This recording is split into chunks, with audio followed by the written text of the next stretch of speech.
los colectivos que han manifestado su interés, su preocupación por este caso, están pidiendo que la Fiscalía General de la República atraiga el caso del asesinato de Alejandro Gobel.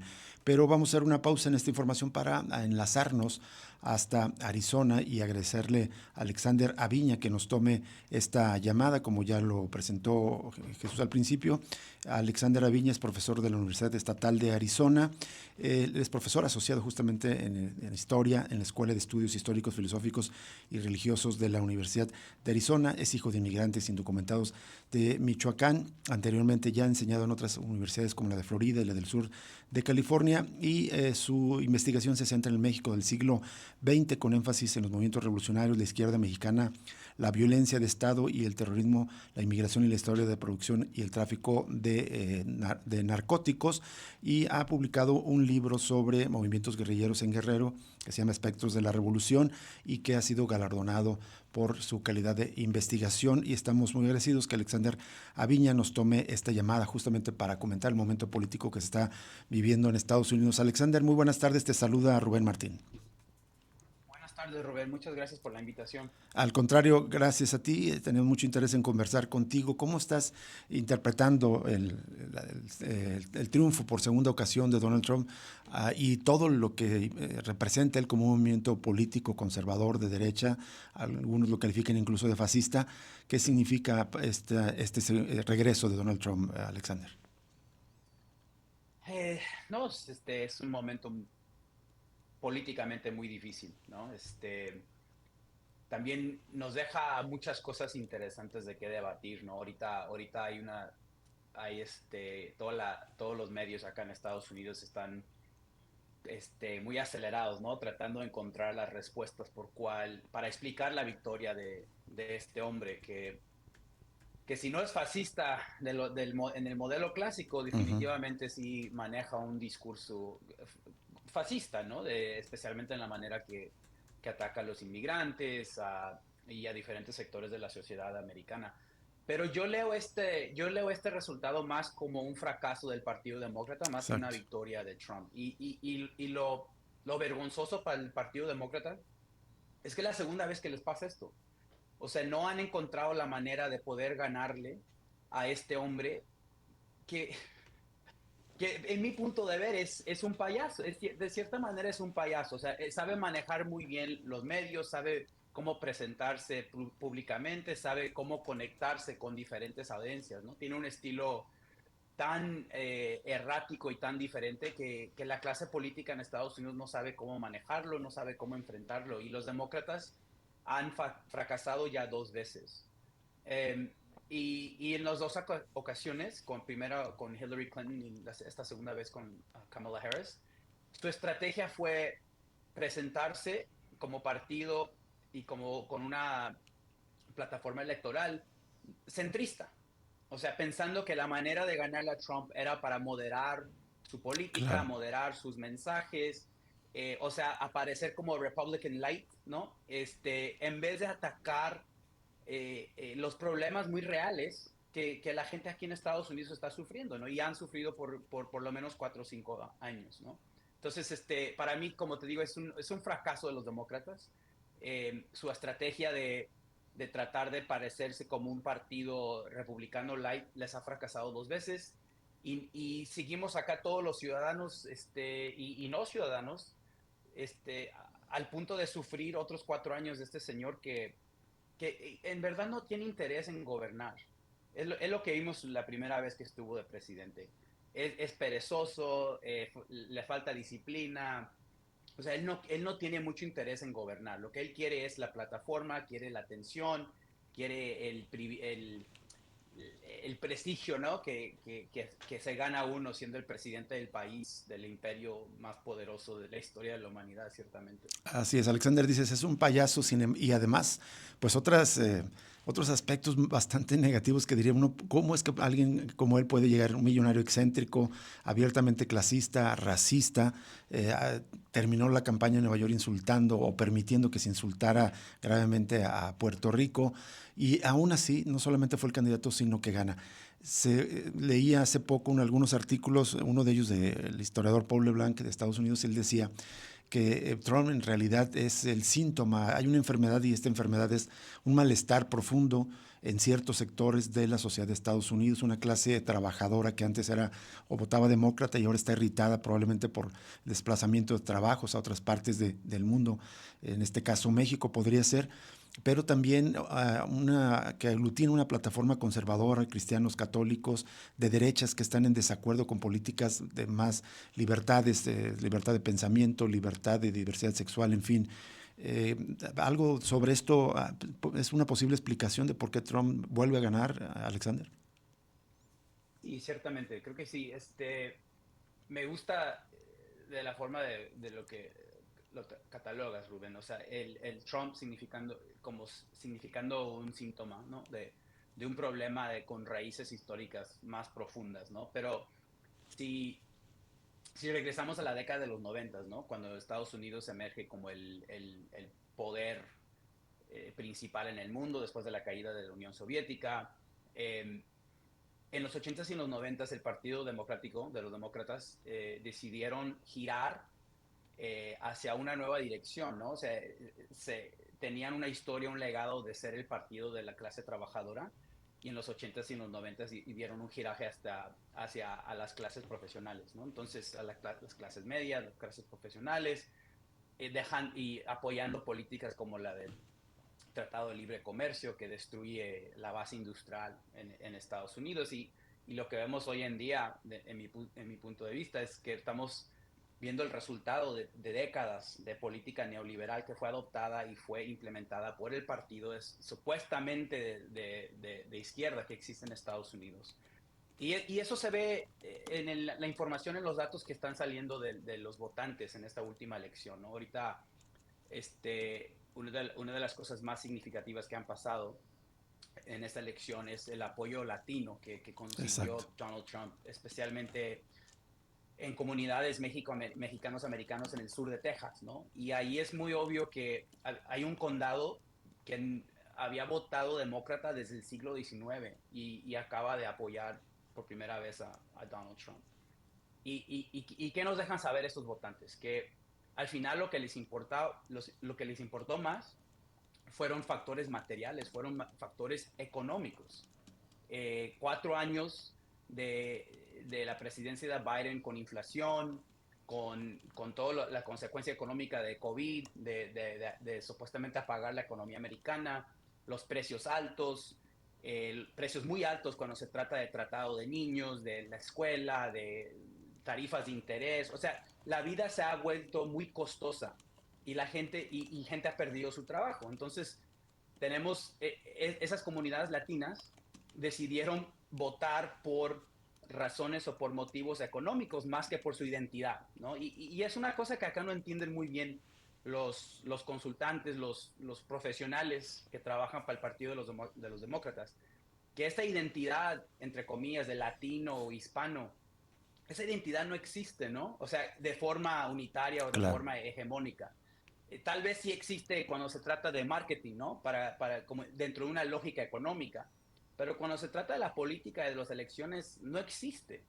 Y este partido sigue cometiendo el mismo error, que tratan a este bloque muy diverso, muy diferente, con diferentes orígenes nacionales, con contextos locales muy diferentes y importantes, determinantes, como comparando al sur de Texas con Pennsylvania, con Nueva York. O sea, son comunidades totalmente Claro. distintas, pero desde la óptica de los demócratas y sus este, asesores profesionales, los siguen viendo como una población unitaria y esto les sigue costando elecciones.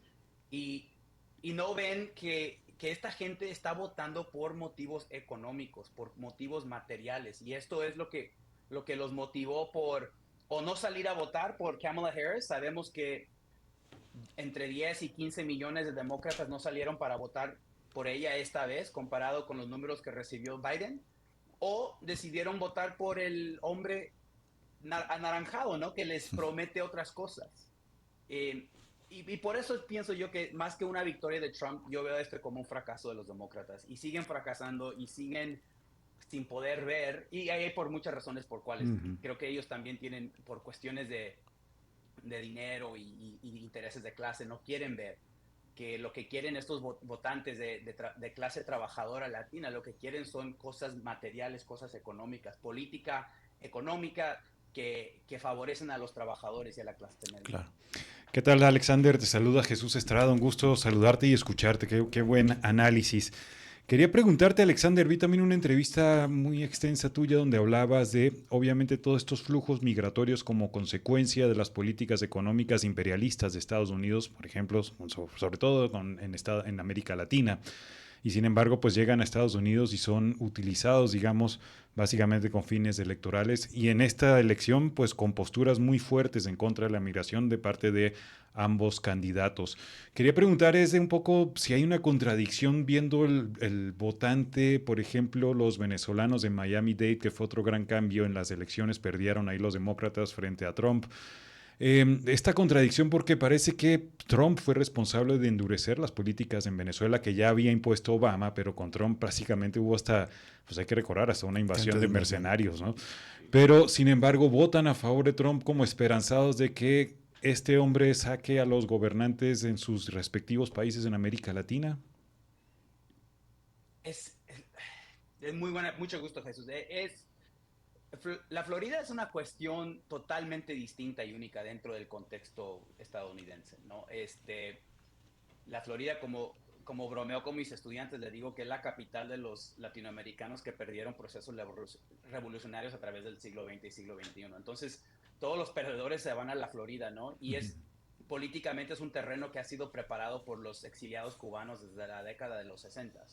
Entonces, particularmente en el sur de la Florida, la cultura política es súper anticomunista, muy derechista, y con cada década llega un flujo nuevo de exiliados primero de Cuba, luego no sé, de Nicaragua, exacto, luego llegaron los venezolanos. Entonces, se nutre esa cultura política anticomunista, se nutre con diferentes generaciones, con diferentes nacionalidades que vienen de distintas partes de Latinoamérica. Cuando empieza el movimiento de Black Lives Matter en el 2020, las protestas grandísimas en contra de la brutalidad, la violencia policíaca. En el sur de la Florida, ese movimiento de Black Lives Matter fue considerado como comunismo. Entonces se forma como una estructura de sentimiento racista en contra de lo que representa este movimiento negro, porque están leyendo este fenómeno desde una óptica anticomunista. Y desafortunadamente, por cuestiones electorales y por cuestiones de los medios de telecomunicaciones, la Florida, dentro de la comunidad hispana o latina aquí en Estados Unidos, tiene mucho poder en representar y analizar y enseñar al resto del país de lo que está pasando en Latinoamérica. Pero ahí está, es una dinámica histórica y que vamos a seguir viendo. Que ya sabemos que el imperio yanqui, la migración es la cosecha del imperio yanqui en Latinoamérica y en el Caribe. Y esa dinámica lleva ya casi 2 siglos. Y yo pienso, considerando que hay rumores de que el senador Marco Rubio a lo mejor va a ser el secretario de Relaciones Exteriores, sí, que es un derechista, y si fuera por él ya hubiera cambiado 4 o 5 regímenes a través de la toda Latinoamérica. Así es. Entonces, lo que veo yo es que a lo mejor Trump se va, en otras partes del mundo, va a retroceder, va a limitar la intervención estadounidense, pero la región que va a sufrir ese retroceso de una manera donde vamos a tal vez ver una ofensiva, va a ser en el Caribe y Latinoamérica. Y con cada intervención americana en Latinoamérica, eso va a generar más inmigrantes, más refugiados que van a llegar aquí a la frontera de Estados Unidos y México. Por eso el gran periodista puertorriqueño Juan González ha caracterizado esta historia de inmigración a Estados Unidos como la cosecha del imperio yanqui. Porque cada intervención genera estos flujos migratorios que llegan, que buscan una vida mejor, que buscan asilo aquí en Estados Unidos. Entonces están como produciendo el mismo problema que dicen que están atacando con estas intervenciones en diferentes partes de Latinoamérica. Y yo veo más de estas intervenciones, desafortunadamente. Alexander, justo te quería preguntar de los posibles riesgos del segundo mandato de Donald Trump como presidente de Estados Unidos. Ya nos enfatizabas esta situación, digamos, de realineamiento geopolítico. pero internamente, bueno, no solo internamente, otra de las grandes promesas de Donald Trump es como hacer una gran purga, tanto de expulsión de migrantes, habla de 10 a 15 millones de migrantes que quiere expulsar, pero también de combatir a sus enemigos internos, incluso con el ejército. Y la otra, digamos, como retirar derechos ganados en las últimas décadas, los derechos civiles, los derechos de minorías, de libertades sexuales, en fin. ¿Cómo estás viendo que realmente lleve a cabo esta agenda, que no solamente es de él, es de grupos conservadores, el proyecto 2025 de la Fundación Heritage? ¿Qué posibilidades reales hay de que cumpla con estas, digamos, promesas que serían bastante graves si se llevan a cabo? Oh, pues yo pienso que la posibilidad es muy real, ¿no? Y la gente, las comunidades aquí en Estados Unidos vamos a tener que encontrar las formas en cómo resistir este movimiento. Que Trump es muy fanfarrón, no habla mucho, pero en ciertas cosas debemos de tomarlo muy en serio. Y especialmente cuando ya tenemos como su primer mandato como presidente, como prueba, ¿no? Este, lo que, lo que me, lo que me provoca a mí un poco de miedo es que él y sus asesores y su gente aprendieron, o creo yo que aprendieron los errores que cometieron del 2016 al 2020. Y van a entrar al poder esta vez más organizados, más disciplinados, van a actuar de manera más rápida, van a saber cómo atacar los puntos débiles de la burocracia del Estado estadounidense. Y, y yo pienso que domésticamente sí van a tratar de quitar o retroceder los derechos civiles de poblaciones, de comunidades marginadas, ¿no? Eso sí me provoca un poco de miedo. Cuando se trata de estas redadas, de esta purga de inmigrantes que ha prometido, eh, eso va, no sé, esto, o sea, históricamente hemos visto esto, ¿no? O sea, esto no es una amenaza sin fundamento histórico, ¿no? En Claro. la década de los 50, durante la operación Wetback, como le puso la administración del presidente Dwight D. Eisenhower, organizaron redadas por todo el país, efectivamente usando también fuerzas militares, ¿no? Más de 1 millón de personas fueron detenidas y expulsados de Estados Unidos, la mayoría mandados de regreso a México. En la década de los 30 también pasó algo similar, más de 1 millón durante la Gran Depresión económica, más de 1 millón de mexicanos fueron repatriados, para usar los términos del gobierno estadounidense, a México. Y ahora sabemos que por lo menos la mitad de esa gente eran ciudadanos americanos. Entonces, eh, pase o no pase esta redada o purga anti-inmigrante, lo que sí va a provocar es mucho miedo al nivel comunal. Este, va a subir el nivel de racismo en contra de las comunidades latinas en la frontera de Estados Unidos y México va a incrementar. También otra función de estas amenazas de sacar a los inmigrantes, yo también lo veo como un mecanismo como de disciplinar a la clase trabajadora, la clase obrera aquí en Estados Unidos. O sea, hay un reconocimiento que la obra de mano de los indocumentados es totalmente necesaria y vital para el funcionamiento de la economía americana. Entonces hay como un contraste, hay un conflicto entre la lógica económica con las promesas políticas. Pase o no pase las redadas antiinmigrantes, lo que va a hacer es asustar a los trabajadores indocumentados, los va a hacer menos, eh, los va a forzar como a aceptar sueldos a niveles mínimos, ¿no? Por el miedo, por no querer hablar, por no querer defenderse, por no querer organizarse, porque está ahí en la amenaza de que van a ser redados y sacados del país. Entonces, históricamente, esta política antiinmigrante ha tenido la función de formar una jerarquía de mano de obra Sí. y ayuda a consolidar la explotación de la mano de obra indocumentada, que es, como les digo, es totalmente necesaria y fundamental para la economía americana. Y hemos visto que en un lugar como en Texas, el gobernador es súper antiinmigrante, pero poco a poco, durante el último año, ha estado quitando su política antimigratoria porque los capitalistas le han llegado a su oficina y le han dicho, hey, cálmate, porque necesitamos esta mano de obra barata que podemos explotar y que podemos sacar del país cuando queremos y podemos recibir más. Entonces, también hay una dinámica económica muy importante. Sin duda. Alexander, pues la verdad tenemos más temas que nos gustaría conversar contigo, sin embargo se nos agota el tiempo, pero más bien queremos plantearte si próximamente volvemos a tener otro enlace y a ahondar sobre otros aspectos de lo que podemos esperar con el segundo mandato de Donald Trump en la presidencia de Estados Unidos. Por hoy, buenas tardes y un cordial saludo hasta allá, hasta Arizona, Alexander Aviña. Sí, con mucho gusto. Buenas tardes y gracias a ustedes. Hasta luego. Gracias. Alexander Aviña, profesor de la Universidad de Arizona. Muy interesante lo que comenta y hay temas que comentar después. Ya tenemos que irnos a la pausa. Solo otro detalle de los errores demócratas, Rubén. El factor Palestina. Hasta ahora es que ya se está conociendo cómo impactó la campaña de Kamala Harris. Perdió en la ciudad de Dearborn, que está en Michigan. Perdió todo el estado de Michigan, que era crucial. Pero esa ciudad es la mayor concentración de población árabe estadounidense. ¿Por qué perdió ahí? Siendo que tradicionalmente ganaban los demócratas como castigo a la política de Biden postura en Palestina. Así es. Nos vamos a una pausa y seguimos con la segunda entrevista esta tarde. Conversaremos con Diego Petersen, reconocido periodista jalisciense, con quien vamos a platicar sobre el final y la evaluación del sexenio de Enrique Alfaro.